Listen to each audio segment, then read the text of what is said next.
खूबसूरत वादियां, चारों तरफ फैले पहाड़ और ये गजब का सुकून। दोस्तों, आज का ये ब्लॉग ना हमारे दिल के सबसे करीब है, क्योंकि आज हम सिर्फ एक नई जगह एक्सप्लोर नहीं कर रहे, बल्कि सेलिब्रेट कर रहे हैं हमारी मैरिज एनिवर्सरी, वो भी दुनिया की सबसे खूबसूरत जगहों में से एक, पोखरा। चलिए बिना किसी देरी के शुरू करते हैं हमारी पोखरा जर्नी।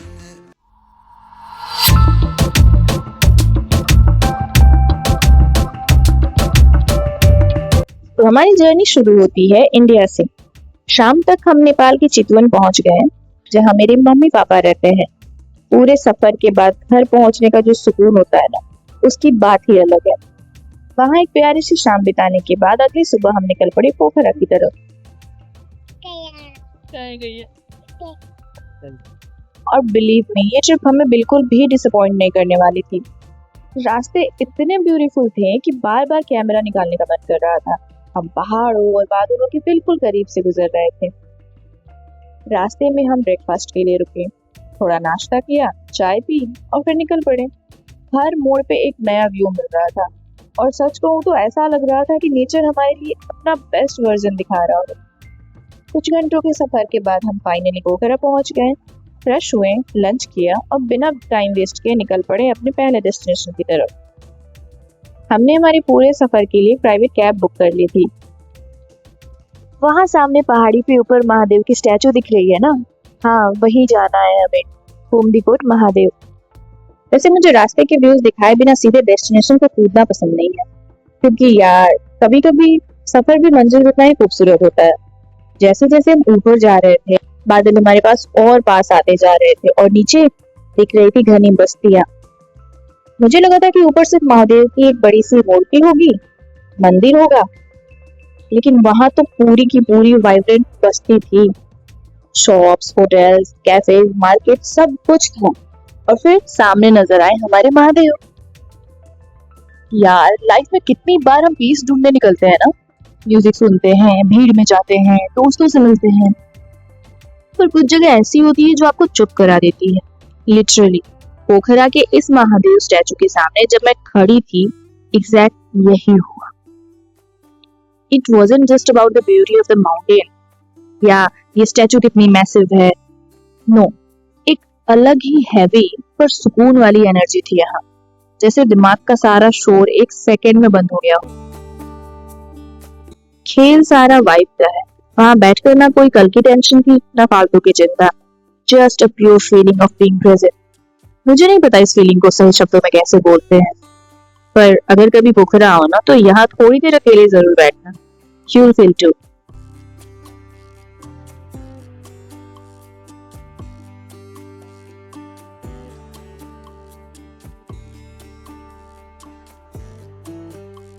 हमने दर्शन किए, कुछ बढ़िया फोटोज क्लिक की और व्यूज एंजॉय किया।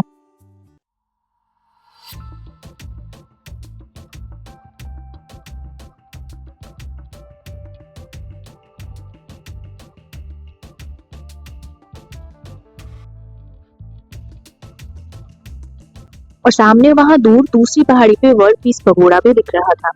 हमारा प्लान वहां भी जाने का था, लेकिन भाई मौसम का कुछ और ही प्लान था।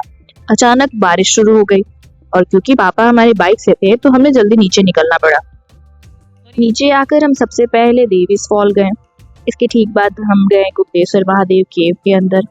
जैसे जैसे हम गुफा के अंदर जा रहे थे, एक्साइटमेंट बढ़ती जा रही थी। अंदर का वाइब बिल्कुल अलग था, थोड़ा एडवेंचरस, थोड़ा स्पिरिचुअल। केव के अंदर जाकर महादेव के दर्शन करना एक अलग ही एक्सपीरियंस था।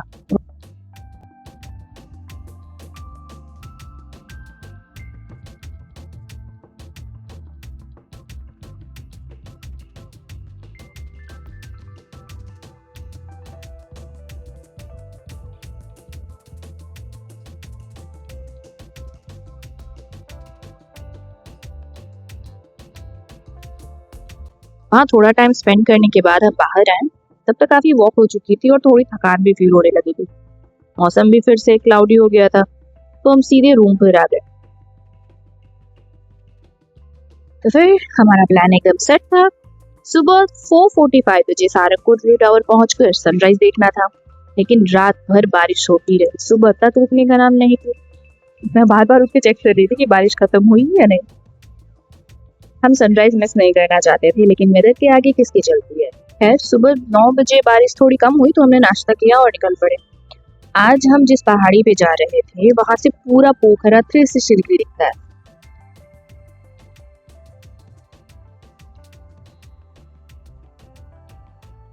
देखो, जैसे ही हमने पहाड़ियों की तरफ चढ़ना शुरू किया, ये हल्की हल्की बारिश हमारे साथ हो रही।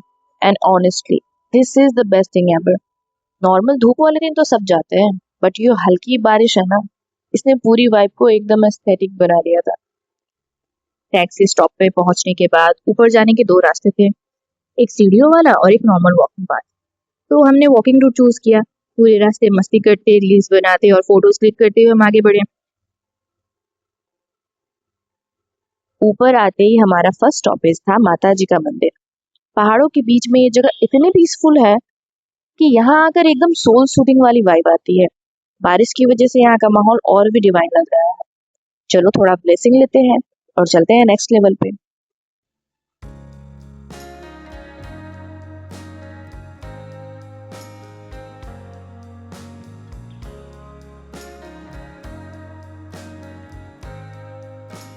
तो थोड़ा और ऊपर जाने के बाद आता है स्टेज 2। और भाई, जस्ट लुक एट दिस। ये है यहाँ का यूज गणपति स्टैचू। जब ये बादल पप्पा की मूर्ति को टच करते हुए निकलते हैं ना, वो नजारा अनरियल है।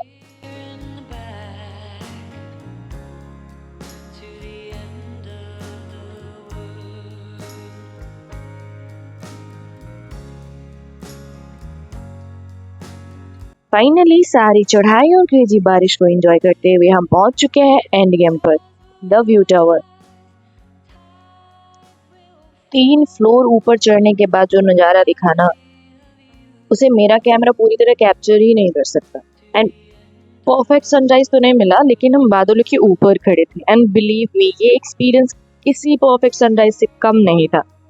जिधर देखो उधर सिर्फ बादल ही बादल।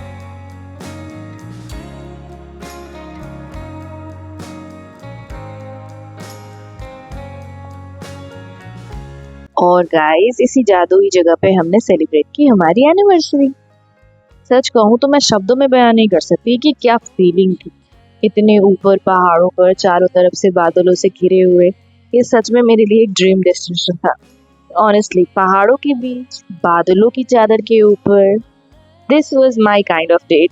इससे परफेक्ट, इससे रॉ और इससे खूबसूरत सेलिब्रेशन इमेजिन भी नहीं कर सकती थी। जैसे हमने केक कट करना शुरू किया ना, ठीक उसी मोमेंट पर रिमझिम रिमझिम बारिश शुरू हो गई। ऐसा लगा जैसे हमारी खुशियों में शामिल होने के लिए खुद नेचर भी ऊपर से बौछार कर रही हो। बारिश थोड़ी तेज हुई तो हम भागकर नीचे टैक्सी में आ गए। हाँ, पापा ने हमारे लिए गर्मा गर्म आलू के पराठे पैक करा के रखे थे। बारिश की वजह से हमें फिर होटल वापस आना पड़ा। हमने लंच किया और मौसम साफ होने का वेट करने लगे। शाम को हम गए पोखरा के फेमस लेक साइड। भाई, वहाँ का वाइब ही एकदम अलग है। एक तरफ शांत लेक, दूसरी तरफ कूल कैफेज और सामने ऊंचे ऊंचे पहाड़। हमने यहाँ ज्यादा टाइम नहीं बिताया क्योंकि हमें मनोकामना टेम्पल के लिए भी निकलना था, क्योंकि वहाँ की केबल कार की लास्ट टाइमिंग शाम 5:30 बजे तक की है। हमें काफी जल्दी की, लेकिन फिर भी हम 15 मिनट लेट हो गए और केबल कार बंद हो चुकी थी। सो हमें रात वहीं गुजारना पड़ा नीचे होटल में।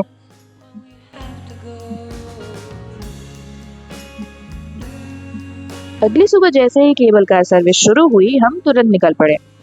केबल कार की वो राइड खुद में एक कमाल एक्सपीरियंस थी। जैसे जैसे हम ऊंचाइयों पर जा रहे थे, व्यूज और भी स्टनिंग होते जा रहे थे। नीचे गहरे पहाड़, दूर तक फैली ग्रीनरी और हवा में एक गजब का फ्रेशनेस।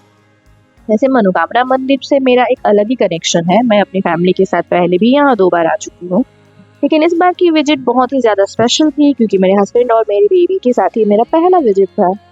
और दिल से एक ही बात निकली कि अब जब भी नेपाल आना होगा ना, यहाँ माता जी के पास हाजिरी लगाने जरूर आएंगे। मंदिर में हमेशा की तरह काफी भीड़ थी।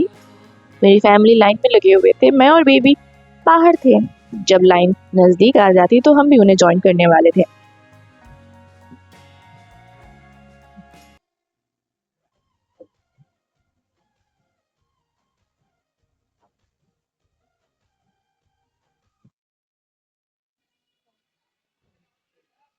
क्या क्या होता है? ये है माता जी का मुख्य द्वार।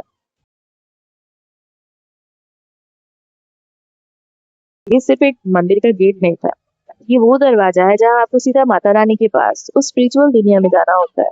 वहाँ खड़े होकर ना एक अंदर से एक अजीब सी भारीपन और सुकून दोनों एक साथ फील हो रहे थे।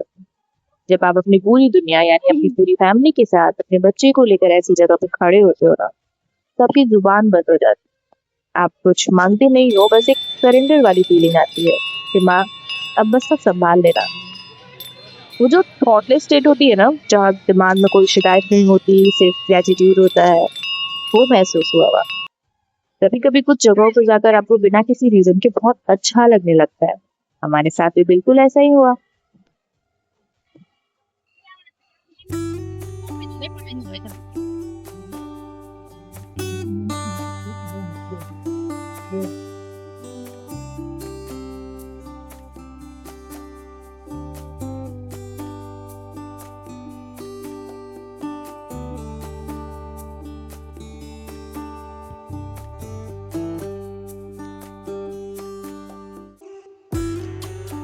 हमने वहाँ बैठकर कुछ देर सुकून के पल बिताए, यहाँ की मेमोरी वाली फोटो ली, माता रानी का आशीर्वाद लिया, फिर बढ़िया सा लंच किया और ढेर सारी खूबसूरत यादों के साथ घर के लिए निकल पड़े।